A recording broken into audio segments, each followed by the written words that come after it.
கர்த்தருடைய பரிசுத்த நாமத்துக்கு மகிமை உண்டாவதாக. ரோமர் 1:8. உங்கள் விசுவாசம் உலகமெங்கும் பிரசித்தமாகிறபடியினாலே முதலாவது நான் உங்கள் எல்லாருக்காகவும் இயேசு கிறிஸ்து மூலமாய் என் தேவனை ஸ்தோத்தரிக்கிறேன். முதலாவது நான் இயேசு கிறிஸ்து மூலமாய் தேவனை ஸ்தோத்தரிக்கிறேன். உங்கள் எல்லாருக்காக தேவனை துதிக்கிறேன்.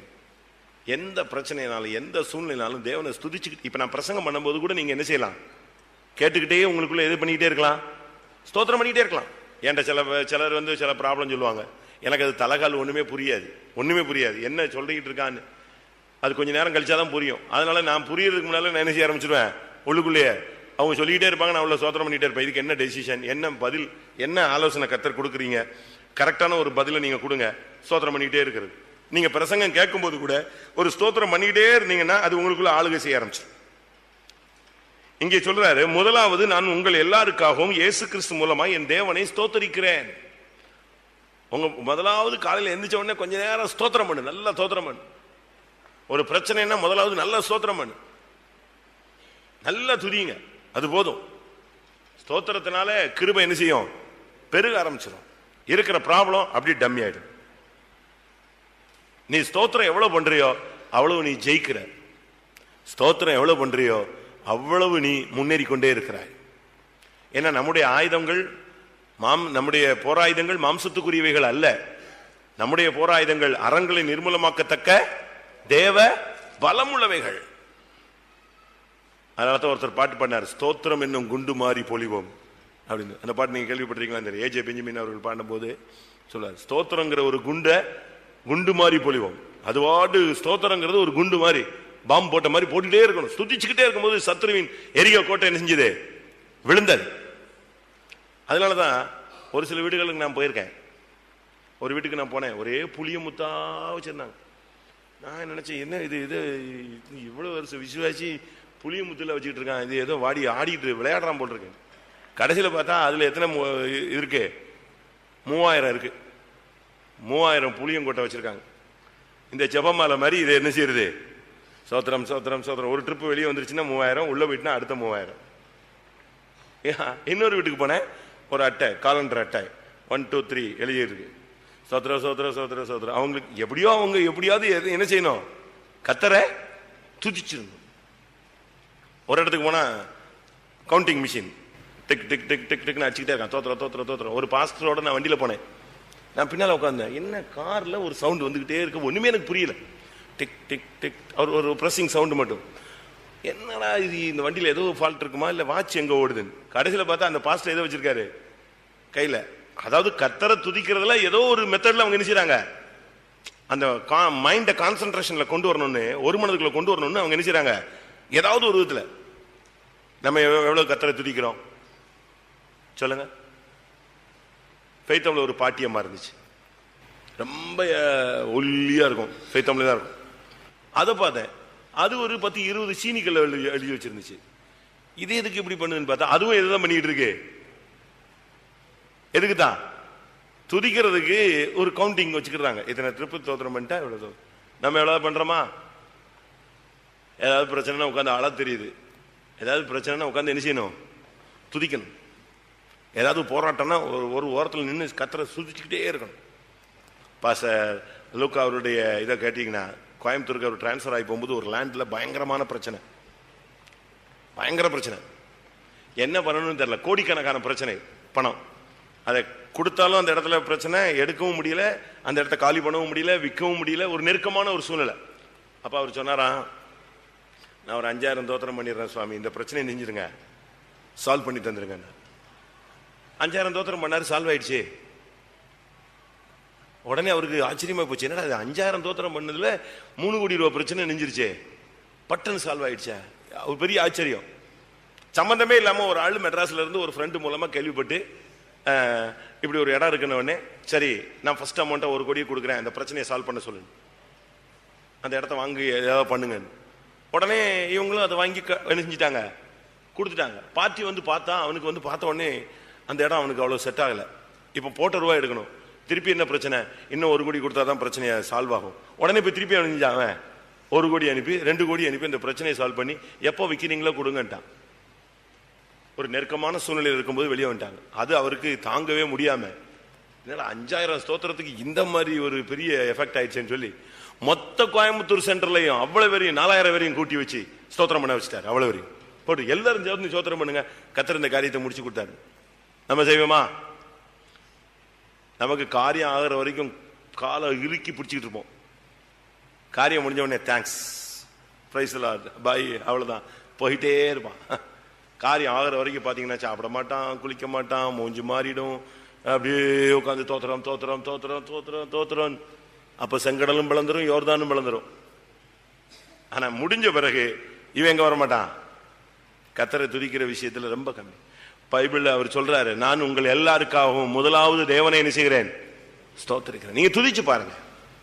காலையில எந்திரிச்சு ஒரு 10 நிமிஷம் கையை வைத்துங்க, நைட்ல ஒரு 10 நிமிஷம் கை வைத்துங்க. முழங்கால் போட்டு ஸ்தோத்திரம் பண்றதெல்லாம் கரெக்ட். ஒரு 10 நிமிஷம் தனியா கடந்து ஒரு ஓரத்தில் நின்று கையை வைத்து ஸ்தோத்திரம் பண்ணு. உன்னுடைய ஜீவியம் பாதுகாக்கப்படும், உன்னுடைய விசுவாசம் பாதுகாக்கப்படும், உன்னுடைய பிரதிஷ்டை பாதுகாக்கப்படும், உன் மேல இருக்கிற கிருபை பாதுகாக்கப்படும், நீ போகிற பாதை உனக்கு வாய்க்கும். துதிக்கிறது. அடுத்ததாக மத்தேயு 23, 25, 26. மாயக்காரராகிய வேதபாரகரே, பரிசேயரே, உங்களுக்கு ஐயோ! போஜனபான பாத்திரங்களின் வெளிப்புறத்தை சுத்தமாக்குகிறீர்கள், உட்புறத்திலோ அவைகள் கொள்ளையினாலும் அனிதத்தினாலும் நிறைந்திருக்கிறது. குருடனான பரிசேயனே, போஜனபான பாத்திரங்களின் வெளிப்புறம் சுத்தமாகும்படி அவைகளின் உட்புறத்தை முதலாவது சுத்தமாக்கு. முதலாவது உட்புறத்தை சுத்தமாக்கு. நீ வெளிப்புறத்தை மட்டும் போட்டு கழுவு கழுவு கழுவு கழுவுன்னு கழுவி ஷைன் பண்ணி சும்மா அழகா ஃபேர் அண்ட் லவ்லி போட்டு ஃபேஸ் டு ஃபேஸ் போட்டு போட்டு தேய்ச்சி என்னெல்லாமோ பண்ணி சும்மா மேக்கப் பண்ணிட்டு கோயிலுக்கு வர்றியே, அதெல்லாம் கரெக்டு தான். உள்புறத்தை என்ன செய்ய, முதலாவது உன் இருதயத்திலிருந்து புறப்பட்டு உன்னை தீட்டுப்படுத்துகிற காரியங்களை சரிப்படுத்து. அதனால தான் சொல்லி இருக்கிறது, நீ பாத்திரங்களின் பான பாத்திரங்களின் வெளிப்புறத்தை சுத்தமாக்குகிறீர்கள், உள்புறமோ கொள்ளையினாலும் அநீதியினாலும் நிறைந்திருக்கிறது. கல்லறையில பாத்தீங்கன்னா, வெளியே பாத்தீங்கன்னா கல்லறைக்கு அழகா மார்பிள் ஸ்டோன்லாம் ஒட்டிடுவாங்க, எங்க தாத்தா, எங்க அம்மா, எங்க அண்ணன் சொல்லி. ஆனா உள்ளுக்குள்ள என்ன இருக்கு, உள்ளுக்குள்ள என்ன இருக்கு,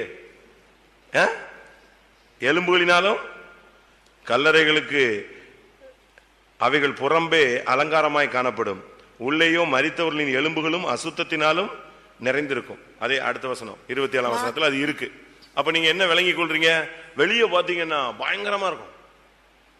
இப்ப நீங்க தாஜ்மஹாலுக்கு போங்க, உலக அதிசயங்கள் அது ஒண்ணு, உலக அதிசயங்கள்ல அது ஒண்ணு. இன்னைக்கு வரைக்கும் அது அதுல ஸ்டாண்ட் பண்ணி அந்த மார்க்கெட்ல நிக்குது. ஆனா உள்ள என்ன இருக்கு, உள்ள அது என்னது பாதி பேருக்கு தெரியாது. டெல்லி போனா எதை பார்த்துடணும், டெல்லி போனா தாஜ்மஹாலை பார்த்துடணும், அங்க ஒரு போட்டோ எடுத்துட்டா வாழ்க்கையில லட்சியம் தீர்ந்து விட்டது. ஆனா நீ எதுக்கு முன்னால நின்று எடுத்துக்கிட்டு இருக்க, ஒருத்தன் தன் மனைவி செத்து போயிட்டான்னு வச்சது கல்லறை, அது மும்தாஜுக்கு கட்டினதான கல்லறை. என்னதான் சலவை கற்கள் அது உலக அதிசயமா இருந்தாலும் உள்ள என்ன இருக்கு, உள்ள இருக்கான்னு தெரியல, எல்லாம் காஞ்சி ஒன்னும் அரிச்சு ஒண்ணு இல்லாம போயிருக்கும். இருந்தா எலும்பு இருக்கலாம். இப்ப திறந்தா ஒருத்தன் தாஜ்மஹால் பக்கம் கூட நினைச்ச மாட்டான், போக மாட்டான், செத்து போயிடும் அந்த ஸ்மெல்லுலயே. அது ஃபுல்லா போயிடுச்சு. கல்லறை. வெளியரங்கமா நம்ம பார்க்கும்போது நம்முடைய வாழ்க்கையை நம்ம ரொம்ப சிறப்பா அமைக்கிறது போல வெளியே சிரிக்கிறோம், வெளியே அப்படியே மேனேஜ் பண்ணிக்கிறோம். ஆனா உள்ளுக்குள்ள நம்முடைய ஆத்மாவில் எவ்வளவு கசப்புகளும் வைராக்கியங்களும் குப்பைகளும். மார்க் எழுதின சுவிசேஷத்துல பாருங்க, மனுஷனுக்கு உள்ள இருந்து புறப்படுகிறது வன்கண், தூஷணம், மதிகேடு, காம விகாரம். ஐயோ, அதை வாசிச்சாலே லிஸ்ட் வரிசையா ஓடிக்கிட்டே இருக்கு. அவ்வளவு லிஸ்டையும் பார்த்தாலே ஓடிடுவான் எல்லாரும். மார்க் 7, 20, 21, 22. மனுஷனுக்குள்ளே இருந்து புறப்படுகிறதே மனுஷனை தீட்டுப்படுத்தும். எப்படி எனில் மனுஷருடைய இருதயத்திற்குள் இருந்து பொல்லாத சிந்தனைகளும் விபச்சாரங்களும் வேசித்தனங்களும் கொலைபாதகங்களும் களவுகளும் பொருளாசைகளும் துஷ்டத்தனங்களும் கபடும் காம விகாரமும் வன்கண்ணும் தூஷணமும் பெருமையும் மதிகேடும் புறப்பட்டு வரும். எப்படி இருக்குன்னு பாருங்க. இதுதான் உள்ள இருக்கு. இதை உள்ள வச்சுக்கிட்டு நம்ம வெளியரங்கமா சிரிச்சுக்கிட்டு பேசிக்கிட்டு ஜெபம் பண்ணிக்கிட்டு விருந்து சாப்பிட்டுக்கிட்டு கூட்டத்துக்கு வந்துக்கிட்டு அல்லேலியா போட்டுக்கிட்டு என்ன பிரயோஜனம்? உள்ள என்ன இருக்கு? அதனால தான் இயேசு சொன்னார், முதலாவது மாயக்காரனே, குருடனான வழிகாட்டியே, வேத பாரகனே, உனக்கு ஐயோ, நீ முதலாவது எதை சுத்தப்படுத்து? உள்புறத்தை சுத்தப்படுத்து. இருதயத்தில் சுத்தம் உள்ளவர்கள் பாக்கியவான்கள், அவர்கள் தேவனை தரிசிப்பார்கள். இருதயத்துல சுத்தம் இல்லாம வெளியரங்கமாக சுத்தமாய் என்ன? ஒரு பாஸ்டர் இறந்துட்டாரு, அவரை நல்லா கிளீன் பண்ணல. அந்த கிளீன் உடனே பண்றவங்க சரியா பண்ணலன்னா அடுத்து அந்த பாடிக்கு டென்ஷன் முடியாது, நிக்க முடியாது. அது அவர் 2 நாள் வச்சிருந்தாங்க. ஏன்னா அவருடைய ரிலேஷன் ஃபாரின்ல இருந்து வரணும்னு அடையாறுல வச்சுட்டாங்க. அது சரியா அந்த நேரத்தில் சரியா கிளீன் பண்ணாம அழகா ட்ரெஸ் பண்ணி வச்சுட்டாங்க. ஒரு லிமிட்டுக்கு பிறகு அங்க பாட்டு வீட்டுலாம் ஒண்ணுமே நினைச்ச முடியல, பாட முடியல. இப்போ அடக்காரனை நெருங்கிட்டு இருக்க நேரம், சரி இப்போ எல்லாரும் வெளியே போய் சொல்லிட்டு கிளீன் பண்ண ஆரம்பிச்சாங்க. நானும் போய் நின்ட்டேன். போல்டான ஆள்னு என்னையும் கொண்டு போய் உள்ள விட்டாங்க. உள்ள எவ்வளவுதான் போல்டா இருந்தாலும் அந்த ஸ்மெல்லுக்கிட்ட என்ன செய்ய முடியல. ஆனாலும் சமாளிச்சு 4-5 ஊழியக்காரன் நின்னாங்க. எனக்கு ஒரு லிமிட்டுக்கு பிறகு மூச்சே தடுமாறி, இனி அடுத்து நம்ம என்னஞ்சிருவோம், வாமிட்டு எடுத்துருவோம், கொமட்டிடுச்சு. அந்த லிமிட் வந்தோடனே நான் ஓடியே விட்டேன். எல்லாரும் என்னைய போட்டு சத்தம் போட்டு கூப்பிட்டு பார்த்தாங்க. எனக்கு அங்க போய் நின்ன பிறகு கூட அந்த ஸ்மெல் எங்கதான் இருக்கு, உள்ளுக்குள்ள போராடுது. அவ்வளவு பேட் ஸ்மெல். இப்படி நம்ம உள்ள வச்சுக்கிட்டு நம்ம வெளியரங்கமா பரிசுத்தமானவங்களை போல நம்ம வேஷம் போட்டோம்னா ரொம்ப குற்றம்.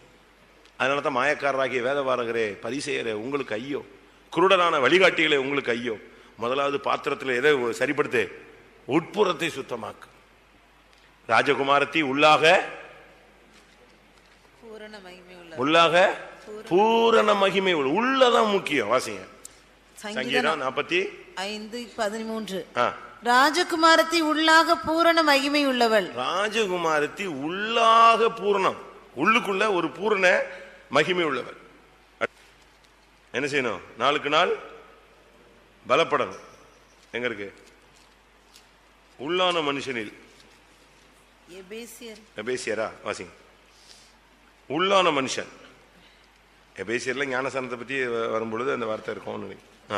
நீங்கள் அவருடைய ஆவியினாலே உள்ளான மனுஷனில் வல்லமையாய் பலப்படவும். உள்ளான மனுஷனில் வல்லமையாய் பலப்படுதல். எபேசியர் 3:16. அப்படியானால் நம்ம இந்த நாட்களில நம்ம எப்படி இருக்கணும்னு யோசிச்சு பாருங்க. அதனால இந்த நாட்களில நம்முடைய உள்ளுக்குள்ள முதலாவது சுத்தத்தை கொண்டு வர வேண்டும். வெளியரங்கமா ஒருவேளை ஏழ்மையாக இருக்கிறவங்க ரொம்ப ட்ரிம்மா இருக்க முடியாது. ஆனா உள்ளுக்குள்ள நீங்க இருதயத்தில் சுத்தம் உள்ளவர்களாய் மாற வேண்டியது அவசியம். அடுத்ததாக 1 தீமோத்தேயு 5:4.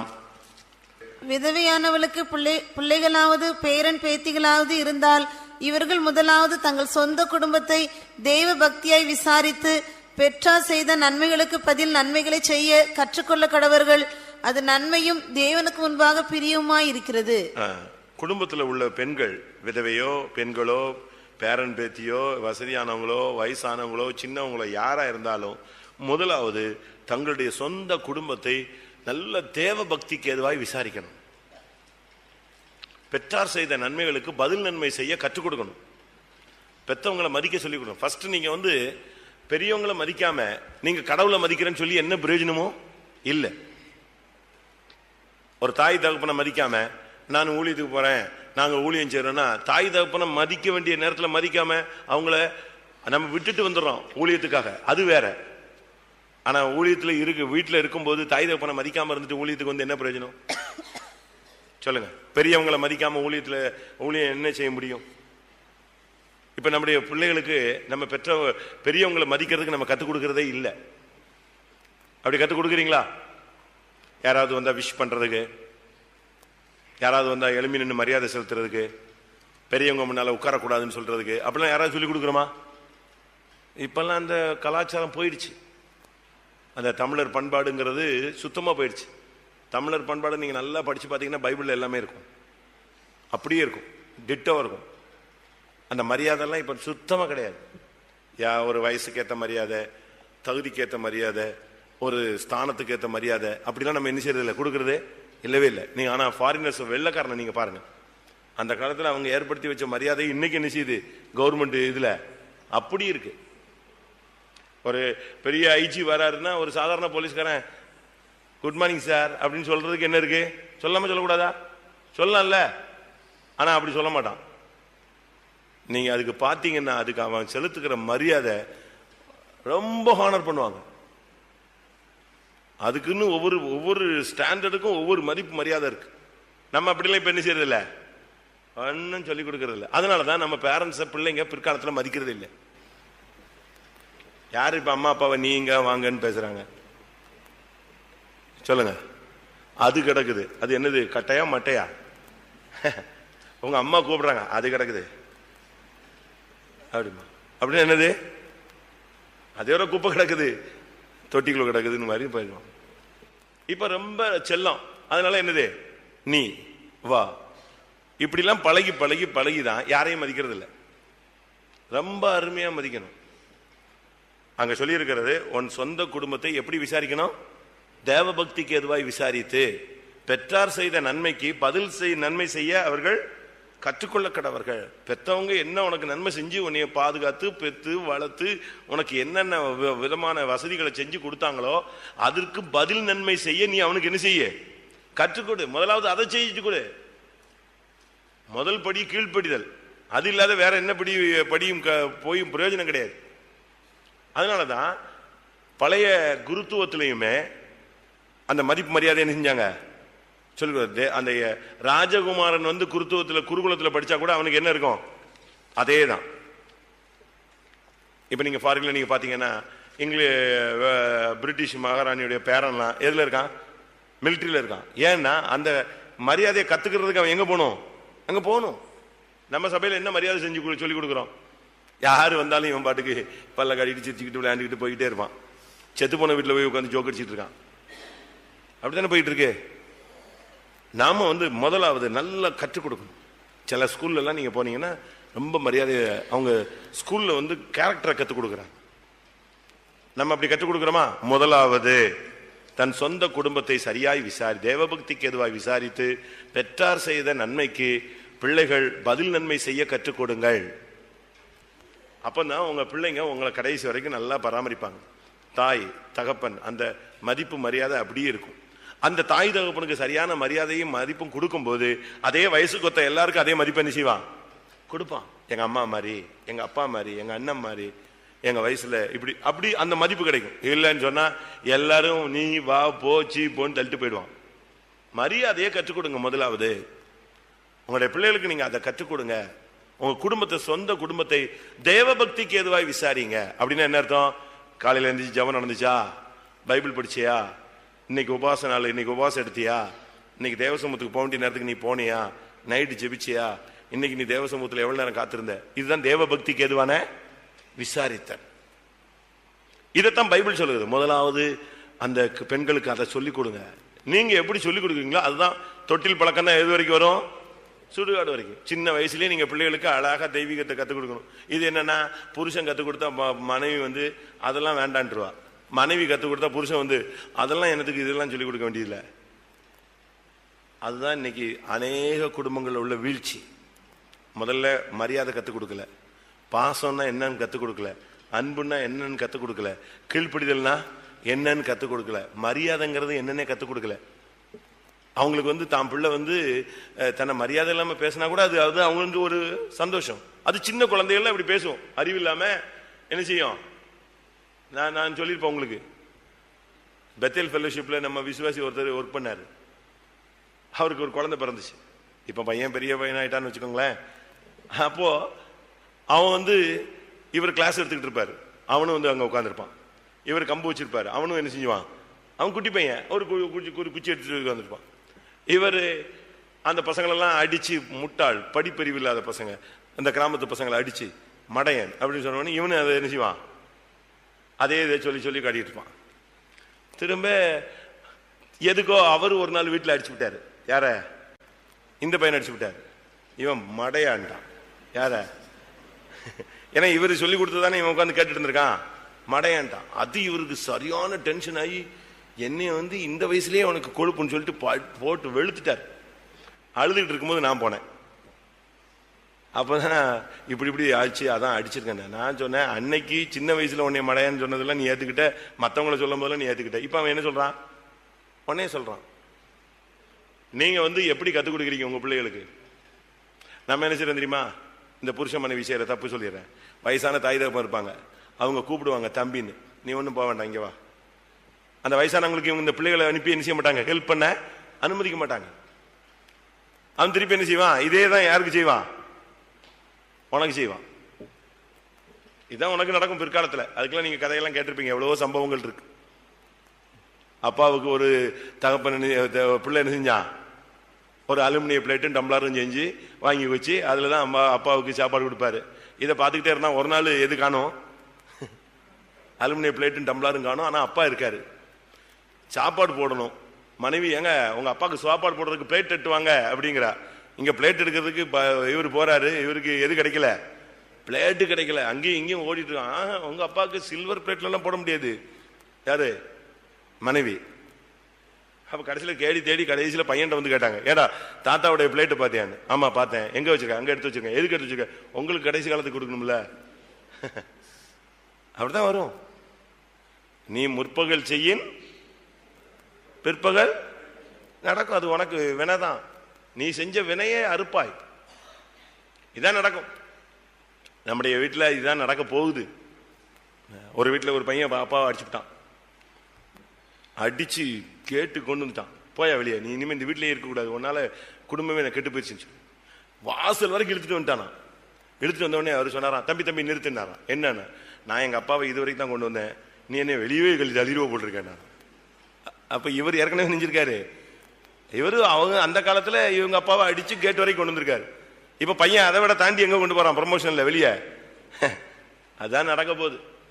முதலாவது உங்க பிள்ளைகளுக்கு பெற்றவங்களை மதிக்க கற்றுக் கொடுங்க.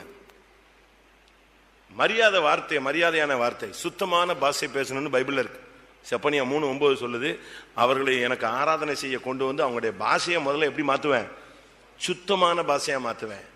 இந்த மரியாதை இல்லாத பேச்சுகள் இதெல்லாம் மாத்தி அழகான பாஷையை கொண்டு வரும். மரியாதையை கத்துக் கொடுக்க சொல்லி பெற்றவங்களை கத்துக்க. முதலாவது சொந்த குடும்பத்தை தேவ பக்தியாய் விசாரித்து பெற்றார் செய்த நன்மைக்கு பதில் நன்மை செய்ய கற்றுக்கொடு.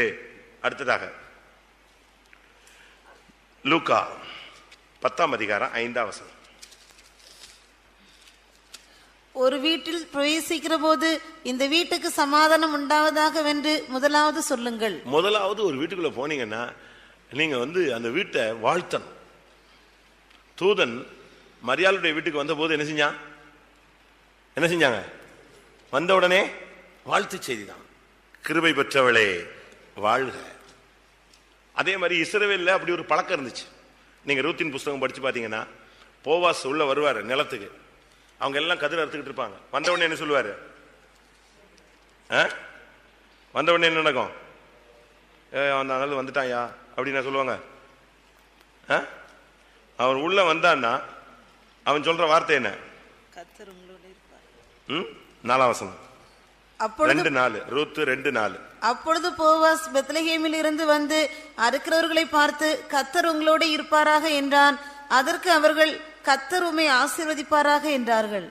இவன் ஒரு பெரிய கோடீஸ்வரன், ஒரு பெரிய பணக்காரன், எஜமான். வந்து அறுப்பறுத்துக்கிட்டு இருக்கிற வேலையாட்களை பார்த்து என்ன சொல்றான்?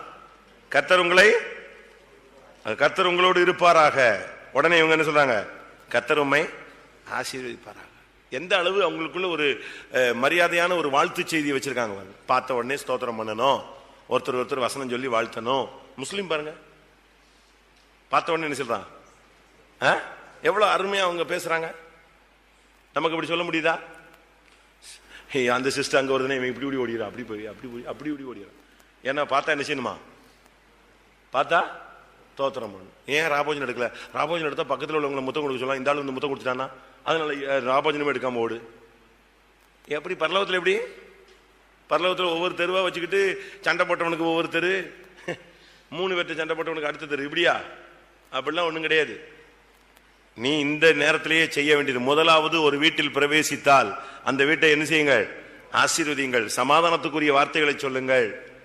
பார்த்த உடனே சண்டைக்கும் வாக்குவாதத்துக்குரிய வார்த்தைகளை யூஸ் பண்ணாதீங்க. தமிழ்நாட்டில் நீங்க பாத்தீங்களா, ஸ்கூல்ல பாடம் சொல்லி கொடுக்கும்போது லெட்டர் ரைட்டிங் சொல்லி கொடுப்பாங்க. படிச்சிருக்கீங்களா? ஸ்கூல்ல லெட்டர் ரைட்டிங் சொல்லி கொடுப்பாங்க. எப்படி? முதலாவது என்ன செய்யணும்? நான் சுகம், நீங்கள்லாம் சுகமா இருக்கிறீங்களா? பின்னாலதான் வரும் எங்க அம்மா சுகம் இல்லை, அக்கா சுகம் இல்லை, லிஸ்ட் வரும். ஆனா முதல்ல வார்த்தை எப்படி இருக்கும்? அதுதான் முக்கியம். சுனேமியால் வர்றா, நேரம் வந்த உடனே கேஎஸ்சி அனுப்பி கேட்கறான், அவ எப்படின்னு கேளுன்னு. அவன் போய் கேட்கறான், நீ சுகமா, உன் புருஷன் சுகமா, உன் பிள்ளை சுகமா? உடனே அவன் என்ன சொன்னா? அட செத்து போய் தானே வந்திருக்கான சொன்னா. என்ன சொன்னா? சுகந்தான். அதான் ஃபர்ஸ்ட் வேர்டு. நம்ம எப்பவுமே நல்லா பேசி பழகணும். நம்ம பேச வேண்டியதில்லை, முகத்தை பார்த்தாலே சொல்லிடுவாங்க இன்னைக்கு அழுதுட்டு வர போறாங்க, இன்னைக்கு பிரச்சனைன்னு. அகத்தின் அழகு எங்க வந்துருது? முகத்துல இல்ல, முகத்தை தாண்டி 3 அடி முன்னால வந்துருது, முன்னுக்கே வருது. யானை வரும் பின்னே முன்னாலேயே வந்துருது. ஆஹா ஸ்தோத்திரம் ஆண்டவரே, பிரச்சனையோட வராங்களே அப்படின்னு தான் வந்துருது. நமக்குள்ள வாழ்த்து சொல்லி பழகணும். ஒருத்தருக்கு ஒருத்தர். முதலாவது, நீங்கள் ஒரு வீட்டில் பிரவேசித்தால் அந்த வீட்டை வாழ்த்துங்கள். அந்த வீட்டில் இருக்கிற ஆவி ஓடட்டும். சமாதான கேட்டின் ஆவி என்ன செய்யட்டும்? போகட்டும். தரித்திரத்தின் ஆவி போகட்டும். பிரச்சனைக்குரிய ஆவிகள் போகட்டும். அதெல்லாம் நம்ம பழகணும். ஒருத்தர் ஒருத்தர் வாழ்த்தணும், நல்ல ஸ்தோத்திரம் பண்ணணும். ஒருத்தர் ஒருத்தர் பார்த்த உடனே எப்படி இருக்கீங்க, நல்லா இருக்கீங்களா, ஏன் வரல, என்ன விஷயம், நான் உங்களுக்காக ஜெபிக்கிறேன், அப்படி நீங்க என்ன செய்யணும் சொல்லி பழகணும். முடிஞ்ச உடனே அப்படி சிலைகள் ஆட்டம் போகக்கூடாது. ஒருத்தரை பார்த்தா மனுஷன் தானே, ஒரு லைட்டா ஒரு ஸ்மைல், ஸ்தோத்திரம், நல்லா இருக்கீங்களா அப்படி சொல்றா என்ன என்ன கெட்டு போகுது? முத்து உதுந்துருமா? இல்லையே. போய் பார்த்து நல்லா பேசலாம். ஒருத்தர் ஒருத்தர் ஒருத்தர் ஒருத்தர் நம்ம அப்படி வாழ்த்தும் பொழுதுதான் நம்முடைய ஜீவியங்கள் மாறும். முதலாவது, ஒரு வீட்டில் பிரவேசித்து அந்த வீட்டை என்ன செய்யுங்கள்? வாழ்த்துங்கள். அந்த வீட்டுக்கு போய் நீங்க பாருங்க, நாபால் பயங்கர குடிகாரன். அவன் சீருவான், பாம்பு மாதிரி சீருவான். ஆனா அவன் வீட்டுக்கு தாவீது ஆளை அனுப்பி அவன் என்ன செஞ்சானா? வாழ்த்தினான். அவன் போய் அவன் வீட்டுல சும்மா போய் நிக்கல, வாலிபர்களை அனுப்பி சொல்றான், நீங்கள் போய் அவனை வாழ்த்துங்கள். 1 சாமுவேல் 25:6. அவனை நோக்கி, நீர் வாழ்க, உமக்கு சமாதானமும் உம்முடைய வீட்டுக்கு சமாதானமும் உமக்கு உண்டான எல்லாவற்றிற்கும் சமாதானம் உண்டாவதாக என்று அவனை வாழ்த்தி இப்பொழுது ஆடுகளை மயிர் கத்திருக்கிறவர்கள் உம்மிடத்தில் இருக்கிறார்கள் என்று கேள்விப்பட்டேன். உம்முடைய மேய்ப்பர் எங்களோட கூட இருந்தார்கள். அவர்கள் கர்மேலில் இருந்த நாளெல்லாம் இதெல்லாம் சொல்லிவிட்டு யார அனுப்புறான்? இப்படிலாம் நீங்க போய் சொல்லுங்க, போன உடனே வாழ்த்துங்கள். தாவீது அவன் அபிஷேகம் பெற்றவன் இல்லையா? போன உடனே அவனை சட்டையை பிடித்து இழுங்கள், அவனிடத்திலிருந்து ஒரு ஆடை எடுத்துக்கொண்டு வந்து விடுங்கள், அப்படியே சொல்லி விடுத்தான். நீங்கள் போய் அவனை எப்படி வாழ்த்துங்க? நீர் வாழ்க, உமக்கு சமாதானமும் உம்முடைய வீட்டுக்கு சமாதானமும் உண்டாக, எல்லாவற்றிலும் சமாதானம் உண்டாக என்று அவனை வாழ்த்தி, அதுக்கு பிறகு மெல்ல நம்முடைய கோரிக்கையை வைங்க. ஆனா அந்த வாழ்த்துதலை அவன் மதிக்கவில்லை. அதனால பெரிய நியாய தீர்ப்பு வந்தது. அதனால நாம் இந்த நாட்களில் வாழ்த்துதல் சொல்லி பழகணும். முதலாவது நீங்க மற்றவங்களை அப்ரிஷியேட் பண்ணணும், மற்றவங்களை மதிக்கணும். உங்களிலும் ஒருவன் தன்னிலும் மற்றவனை எப்படி என்ன கடவன்? மேன்மை உள்ளவனாக என்ன கடவன். ரோமர் 16ஆம் அதிகாரமா ஃபுல்லா வாழ்த்துதல் தான். ரோமர் தானே? ரோமர் 16ஆம் அதிகாரத்தில் நீங்க பாத்தீங்கன்னா பவுல் அந்த முழுவதும் வாழ்த்துதல் வாழ்த்துதல் வாழ்த்துக்கள் வாழ்த்துங்கள் வாழ்த்துங்கள், ஃபுல் வாழ்த்துக்கள் தான். எத்தனை வாழ்த்துக்கள் சொல்லுங்க? மொத்தம் 20, 15, 16, 17, 18, 19, 20 வாழ்த்துக்கள். அவனை வாழ்த்துங்கள், இவனை வாழ்த்துகிறேன், அவங்களை வாழ்த்துகிறேன், ஒரே வாழ்த்து தான். அது மனுஷனை பிரியப்படுத்துறதுக்கு அல்ல. அவங்க அதுல நீங்க அது ஒரு ஸ்டடி இருக்கு, அது டைம் கிடைச்சா பார்க்கலாம். அது பாஸ்டர் ஜோயலுடைய ஃபேமஸான ஸ்டடி. அது பாஸ்டர் ஜோயல் அவர்களுடைய ஃபேமஸ் ஸ்டடி. அந்த ஒவ்வொரு பாயிண்ட்டுக்கும் யாரை வாழ்த்த சொன்னாருன்னு சொல்லிட்டு வருவார். ஏன் அவங்கள வாழ்த்த சொன்னாருங்கிறதுக்கு அது ஒரு லைஃப், அது வாழ்க்கை பாடம். அது அந்த சப்ஜெக்ட் இப்ப நம்ம போக முடியாது. நம்ம ஒரு வீட்டில் பிரவேசிக்கும் பொழுது வாழ்த்துங்கள். அடுத்ததாக லூக்கா எழுதின சுவிசேஷம் 12:1. அத்தருணத்திலே அநேகமாயிரம் ஜனங்கள் ஒருவரை ஒருவர் மிதிக்கத்தக்கதாக கூடி வந்திருக்கையில் அவர் முதலாவது தம்முடைய சீஷரை நோக்கி, நீங்கள் மாயமாகி பரிசேயருடைய புளித்த மாவை குறித்து எச்சரிக்கையாயிருங்கள். முதலாவது அவர் சொன்ன வார்த்தை என்ன தெரியுமா? முதலாவது தம்முடைய சீஷரை நோக்கி சொன்னது, உபதேசத்தை குறித்து எச்சரிக்கையாயிருங்கள். பரிசேயருடைய புளித்த மாவுங்கிறது உபதேசம். பரிசேயருடைய உபதேசத்தை குறித்து ரொம்ப கவனமா இருங்கன்னு சொன்னார். இன்னைக்கு உபதேசத்தை பத்தி நம்முடைய ஜனங்களுக்கு ஒரு சரியான நாலேஜ் இல்லை. சரியான நாலேஜ் வந்துட்டுனா அவங்க சபையா போக மாட்டாங்க, ஸ்டாண்ட் பண்ணிடுவாங்க. இங்க கரெக்டா உபதேசம்னா என்ன, சத்தியம்னா என்ன, இயேசு சொன்ன உபதேசம் எப்படிப்பட்டது அப்படிங்கும் போது அதுல ரொம்ப கவனமா இருக்கணும். ஏனென்றா இந்த உபதேசத்துல ரொம்ப கொஞ்சம் தடுமாறிட்டோம்னா ரூட் மாறிடுவோம். ஒரு சின்ன உபதேசம் நீங்க யோவான்ல நீங்க படிச்சு பாருங்க. யோவான் மீன்ஸ் அதாவது நிருபம். கிறிஸ்துவின் உபதேசத்தை ஒருவன் உங்களிடத்தில் கொண்டு வராமல் இருந்தால் அவனுக்கு வாழ்த்துதல் கூட சொல்லாதிருங்கள். 2 யோவான் 10 வசனமா? ஒருவன் உங்களிடத்தில் வந்து இந்த உபதேசத்தை கொண்டு வராமல் இருந்தால் அவனை உங்கள் வீட்டிலே ஏற்றுக்கொள்ளாமலும் அவனுக்கு வாழ்த்துதல் சொல்லாமலும் இருங்கள். அவனுக்கு வாழ்த்துதல் சொல்லுகிறவன் அவனுடைய துர்க்கிரியைகளுக்கும் பங்குள்ளவனாய் இருக்கிறான். உபதேசம் ரொம்ப கவனம். உபதேசத்துல ரொம்ப கவனமா இருக்கணும். வேற்றுமையான உபதேசம் இருக்கு, பொய்யான உபதேசம் இருக்கு, பிசாசின் உபதேசம் இருக்கு, பரிசேயருடைய உபதேசம் இருக்கு, இது போக கிறிஸ்துவின் உபதேசம் இருக்கு, அப்போஸ்தல உபதேசம் இருக்கு. இப்படி உபதேசங்கள்ல ஒவ்வொரு வெரைட்டி தன்மைகள் இருக்கு. உபதேசத்தை நம்ம நல்லா கத்துக்கணும். இயேசு சொல்றார், நீங்கள் போய் சகல ஜாதிகளையும் சீஷராக்கி பிதா குமாரன் பரிசுத்தாவின் நாமத்தில் ஞானசானம் கொடுத்து நான் கட்டளையிட்ட யாவையும் கை கொள்ளும்படி அவர்களுக்கு என்ன செய்கிறது? உபதேசம் பண்ணணும். உபதேசம் ரொம்ப முக்கியம். உபதேசத்தை பற்றி நமக்கு ஒரு சரியான நாலேஜ் வேணும். கரெக்டான உபதேசம் என்ன? ஞானசானத்தை பற்றி ஒரு உபதேசம் இருக்கு, மனம் திரும்புதலை பற்றி ஒரு உபதேசம் இருக்கு, அபிஷேகத்தை குறித்து ஒரு உபதேசம் இருக்கு, வேறுபாட்டின் ஜீவியத்தை குறித்து ஒரு உபதேசம் இருக்கு, பரிசுத்தத்தை குறித்து ஒரு உபதேசம் இருக்கு, விசுவாசத்தை குறித்து ஒரு உபதேசம் இருக்கு, வருகை குறித்து ஒரு உபதேசம் இருக்கு. தெளிவா ஒவ்வொன்றுக்கும் ஒவ்வொரு பாடம். அந்த உபதேசத்தை நீங்க கரெக்டா நீங்க ஃபாலோ பண்ணணும். இல்லைன்னு சொன்னா நீங்க பாதையை மாறிடுங்க. அதனால இந்த இடத்துல இயேசு கிறிஸ்து சொல்றாரு, மாயமாகிய பரிசேயருடைய புளித்த மாவை குறித்து எச்சரிங்கள். புளித்த மாவுன்னு என்ன? 1 கொரிந்தியர் 5:8 வாசிங்க. புளிச்ச மாவை பத்தி சொல்லியிருக்க. ஆதலால் பழைய புளித்த மாவோட அல்ல, துர்க்குணம் பொல்லாப்பு என்னும் புளித்த மாவோடும் அல்ல. துர்க்குணம் பொல்லாப்பு என்கிற புளித்த மாவு. உபதேசம் சரியா இல்லைன்னா நம்முடைய ஜீவியத்துல துர்க்குணமும் பொல்லாப்பும் நீடித்திருக்கும். உபதேசம் கரெக்டா வந்துட்டா யோவான் 15:3 படி சுத்த ஜீவியம் வந்துவிடும். நான் உங்களுக்கு சொன்ன உபதேசத்தினாலே நீங்கள் இப்பொழுதே சுத்தமாய் இருக்கிறீர்கள். இப்பொழுதே சுத்தம். உபதேசம் ஒரு மனிதனை சுத்தமாக்கிறோம். அதனாலதான் நான் அடிக்கடி சொல்ற பாயிண்ட், சுவிசேஷம் ஒரு மனிதனை விடுதலையாக்குகிறது, உபதேசம் ஒரு மனிதனை சுத்தமாக்குகிறது. சுவிசேஷத்துக்கும் உபதேசத்துக்குள்ள பெரிய வித்தியாசம். சுவிசேஷங்கிறது துவக்கம், உபதேசங்கிறது என்னது? பூரணம். சுவிசேஷம் ஒருவனை கிறிஸ்துவ அண்டை கொண்டு வருகிறது, உபதேசம் ஒரு மனிதனை கிறிஸ்துவாய் மாற்றுகிறது. அப்ப எது முக்கியம்? அதுவும் முக்கியம். அது ஸ்டார்டிங், இது என்னது? நிறைவு.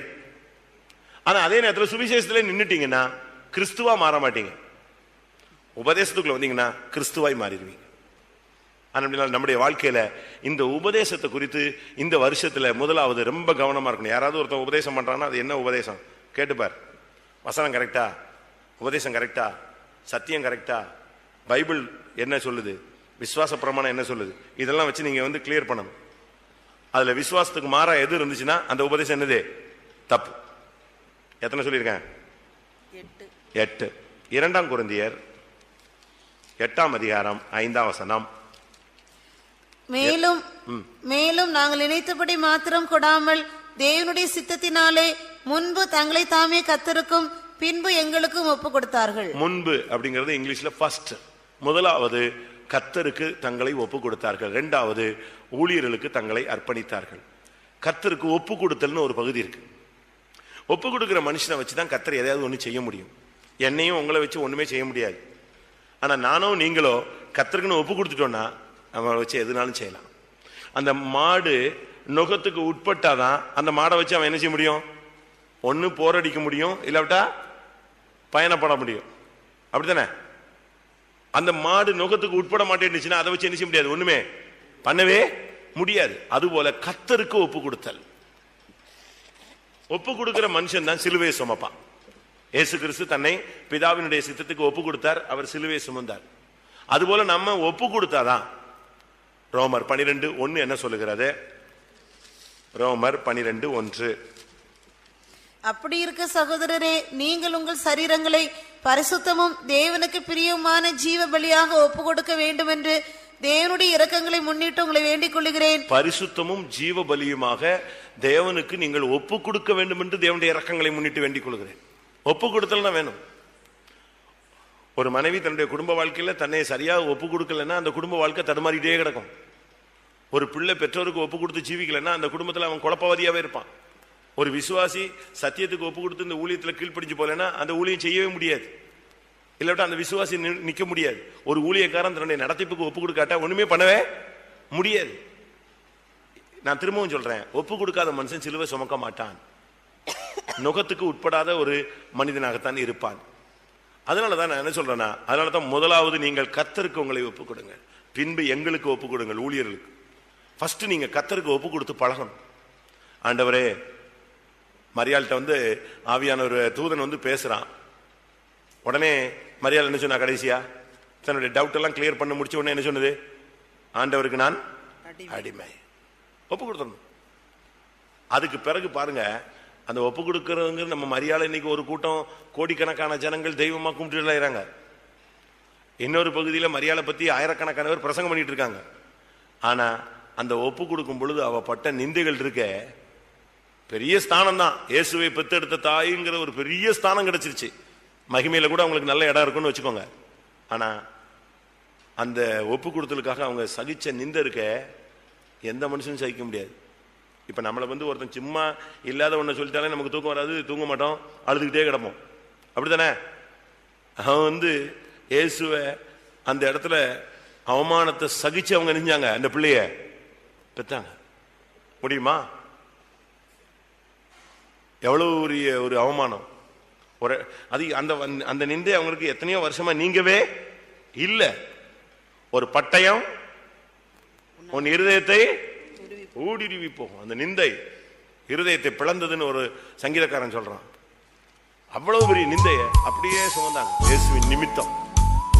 அதுக்கு காரணம் ஒப்பு கொடுத்தது. ஒப்பு கொடுத்தால் நீ சிலுவை சுமப்பாய். முதலாவது இந்த வருஷத்துல நீங்க கர்த்தருக்கு உங்களை ஒப்பு கொடுத்து பழகுங்க.